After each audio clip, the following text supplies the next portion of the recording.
Good afternoon. Today, the people of Israel are under attack, orchestrated by a terrorist organization, Hamas.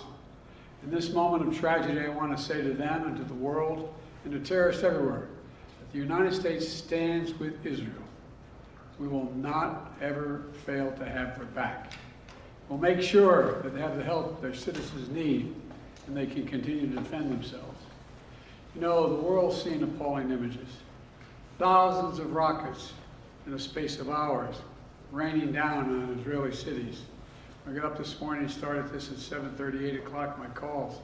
Hamas terrorists crossing in Israel, killing not only Israeli soldiers, but Israeli civilians. In the street, in their homes, innocent people murdered, wounded, entire families taken hostage by Hamas. Just days after Israel marked the holiest of days in the Jewish calendar. It's unconscionable. You know, when I spoke with Prime Minister Netanyahu this morning, I told him the United States stands with the people of Israel in the face of these terrorist assaults.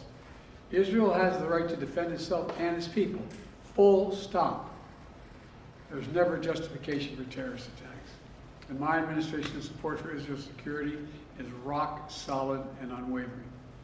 Let me say this as clearly as I can.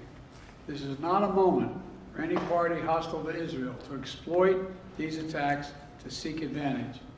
The world is watching.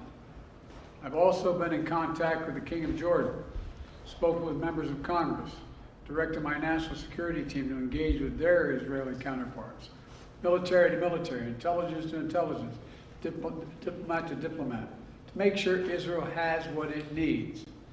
I've also directed my team to remain in constant contact with leaders throughout the region, including Egypt, Turkey, Qatar, Saudi Arabia, Jordan, Oman, the UAE, as well as our European partners and the Palestinian Authority. It's also a terrible tragedy on a human level. It's hurting innocent people.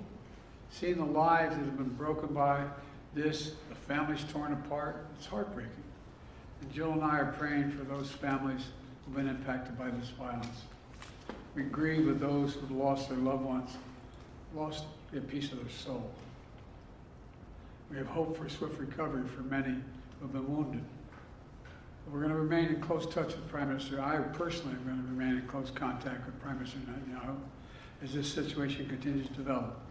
And let there be no mistake, the United States stands with the state of Israel, just as we have from the moment the United States became the first nation to recognize Israel 11 minutes after its founding 75 years ago.